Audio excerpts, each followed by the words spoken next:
Kia ora, hello, I'm Philip Duncan. Thank you so much for joining us for our Tuesday update recorded on the 8th of April. We've got a colder change moving into New Zealand. You can see it very clearly on the satellite map here. All of this speckled cloud, a classic sign of a colder south to southwesterly change with those squally showers. We are seeing some of those heavy showers push into the western North Island across today, all the way from the Kapiti coast, Horowhenua, all the way up to the Auckland coastline and Northland coastline, Taranaki, in the middle of that as well. So we're seeing those showers coming off the Tasman, but the low pressure zone is actually moving over the South Island. We've seen some heavier rain in the lower half of the South Island and a few isolated heavier showers further into the north coming in off the Tasman Sea there. And then of course, the southerly change, that is moving in behind all of this. So as we go into this evening, the low was over the South Island. Now it is east of Dunedin. The high pressure system that's helping to push that away from us is exiting Australia, ballooning out into the Tasman Sea. So between the low and the high, classic windy south to southwesterly flow across New Zealand going into tonight. But as that high gets closer to us, those winds will ease back going in towards tomorrow morning.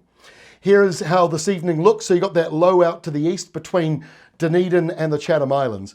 The windy weather is being pushed out to sea with it as well. So those southerlies are going to ease back in a number of places as we go into tonight. Still a bit of a windy west to northwesterly wind around the North Island, tilting more southwest in some areas as those showers clear away.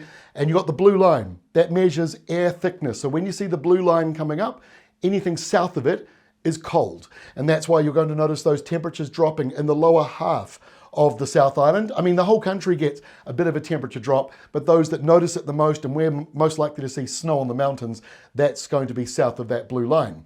2-day rainfall brought to you by resupply.co.nz. You can see this on our website as well. Shows much of the North Island not really in the rain territory, especially in the north and the east. Bit like the South Island, sort of northeastern areas are seeing the lowest rainfall totals. It's the west coast where you've got the greatest chance of rain, 40 or 50 millimetres there, and some decent totals around parts of Southland and Otago as that low moves on through today. Frost risks, well, we've got that too as well with the high coming on in after the colder change. Light winds, the air sinks, you end up with some frosty weather, especially inland and around the mountains. So Queenstown, Alexandra, Cromwell, those sorts of areas around Otago, and then through the main divide going right up places like Lake Tekapo, getting the chance of that frost overnight tonight. That frost risk diminishes on Thursday as slightly milder airflows start to return to New Zealand.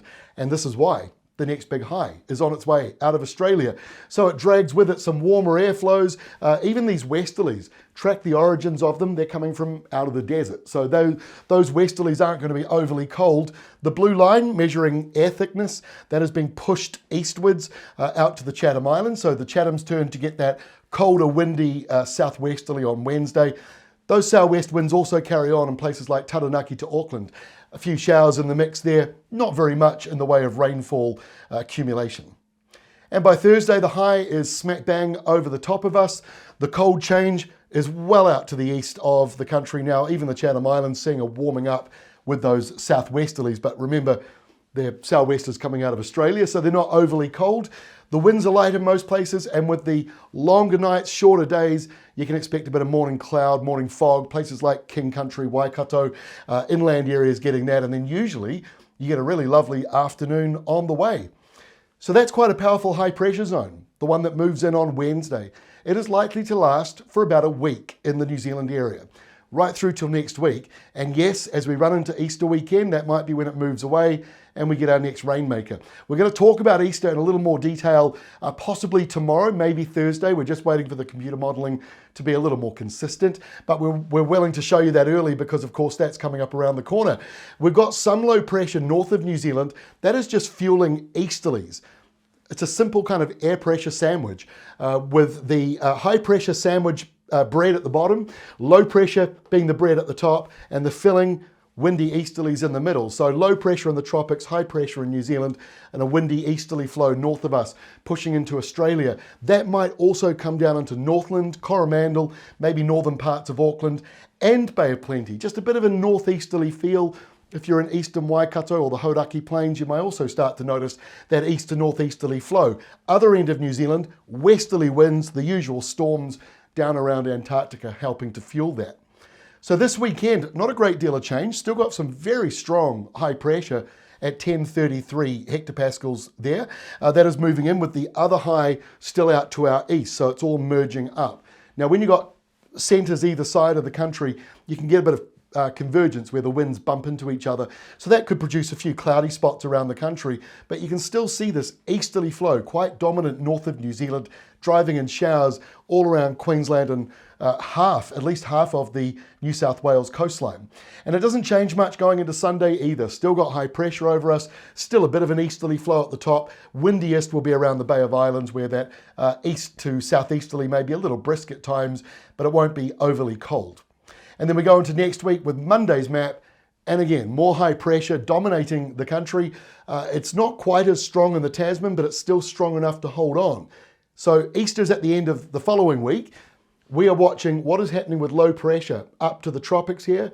We are watching what happens with this break in between high pressure systems, between the Tasman Sea and the next one around Western Australia. And we're watching the storms down here in the Southern Ocean, which are getting very busy and big. And it just takes a break in high pressure for a tropical low to drop southwards or an Antarctic storm to roar its way northwards. Either way, I think Easter weekend could be a weekend to keep an eye out for. It pretty much is every year. I mean, Easter's often split in half. One half's terrible, the other half is good.